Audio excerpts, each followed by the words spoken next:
বৰপেটা সত্ৰত দৌল উৎসৱত অহাৰ মোৰ আগত সুবিধা পোৱা নাছিলোঁ। এইবাৰ দৌল উৎসৱত বৰপেটা সত্ৰত আহি ভগৱান বাসুদেৱৰ শ্ৰীচৰণত অসমবাসী ৰাইজৰ মংগলৰ হৈ আশীৰ্বাদ বিচাৰিলোঁ আৰু বৰপেটাবাসী ৰাইজকো দৌলৰ শুভেচ্ছা জনালোঁ। এইটো অপূৰ্ব দৃশ্য। যোনে ইয়াক নাচায় জীৱনত সি কিবা এটা মিছ কৰিব। গতিকে মই সকলো অসমবাসী ৰাইজক অনুৰোধ কৰিম যে জীৱনত এবাৰ হ'লেও বৰপেটাৰ দৌল উৎসৱ চাব আহিব। ইমান মাংগলিক দৃশ্য, উৎসাহ, উমং এইটো সাধাৰণতে দেখা পোৱা নাযায়। গতিকে অসমবাসী ৰাইজলৈ মোৰ অনুৰোধ থাকিব যে যোনে যেনেকৈ পাৰে জীৱনত যাতে এবাৰ হ'লেও বৰপেটাৰ দৌল উৎসৱ চাব আহে। ৰাজনীতিৰ প্ৰশ্ন নকৰি বাকী কৰক। এইবিলাক চব নিজে নিজে ঠিক হৈ গৈ থাকে, আপোনালোকে চিন্তা কৰিব নালাগে। সত্ৰৰ এতিয়া আমি টিংপাতখিনি পৰিৱৰ্তন কৰিবৰ কাৰণে চৰকাৰৰ পৰা আমি অলপমান অনুদান দিছোঁ। টিংপাতখিনি পৰিৱৰ্তন কৰি বৰপেটা সত্ৰত দৌল উৎসৱত অহাৰ মোৰ আগত সুবিধা পোৱা নাছিলোঁ। এইবাৰ দৌল উৎসৱত বৰপেটা সত্ৰত আহি ভগৱান বাসুদেৱৰ শ্ৰীচৰণত অসমবাসী ৰাইজৰ মংগলৰ হৈ আশীৰ্বাদ বিচাৰিলোঁ আৰু বৰপেটাবাসী ৰাইজকো দৌলৰ শুভেচ্ছা জনালোঁ।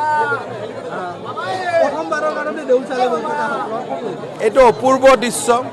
যোনে ইয়াক নাচায় জীৱনত সি কিবা এটা মিছ কৰিব। গতিকে মই সকলো অসমবাসী ৰাইজক অনুৰোধ কৰিম যে জীৱনত এবাৰ হ'লেও বৰপেটাৰ দৌল উৎসৱ চাব আহিব।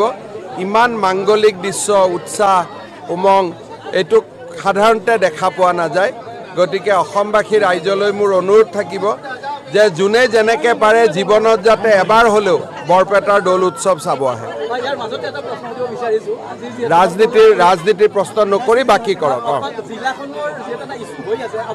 এইবিলাক চব নিজে নিজে ঠিক হৈ গৈ থাকে, আপোনালোকে চিন্তা কৰিব নালাগে।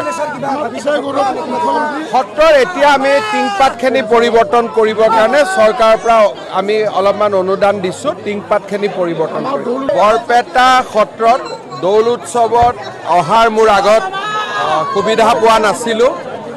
এইবাৰ দৌল উৎসৱত বৰপেটা সত্ৰত আহি ভগৱান বাসুদেৱৰ শ্ৰীচৰণত অসমবাসী ৰাইজৰ মংগলৰ হৈ আশীৰ্বাদ বিচাৰিলোঁ আৰু বৰপেটাবাসী ৰাইজকো দৌলৰ শুভেচ্ছা জনালোঁ। এইটো অপূৰ্ব দৃশ্য। যোনে ইয়াক নাচায় জীৱনত সি কিবা এটা মিছ কৰিব। গতিকে মই সকলো অসমবাসী ৰাইজক অনুৰোধ কৰিম যে জীৱনত এবাৰ হ'লেও বৰপেটাৰ দৌল উৎসৱ চাব আহিব। ইমান মাংগলিক দৃশ্য, উৎসাহ, উমং এইটো সাধাৰণতে দেখা পোৱা নাযায়। গতিকে অসমবাসী ৰাইজলৈ মোৰ অনুৰোধ থাকিব যে যোনে যেনেকৈ পাৰে জীৱনত যাতে এবাৰ হ'লেও বৰপেটাৰ দৌল উৎসৱ চাব আহে। ৰাজনীতিৰ প্ৰশ্ন নকৰি বাকী কৰক। এইবিলাক চব নিজে নিজে ঠিক হৈ গৈ থাকে, আপোনালোকে চিন্তা কৰিব নালাগে। সত্ৰৰ এতিয়া আমি টিংপাতখিনি পৰিৱৰ্তন কৰিবৰ কাৰণে চৰকাৰৰ পৰা আমি অলপমান অনুদান দিছোঁ। টিংপাতখিনি পৰিৱৰ্তন কৰি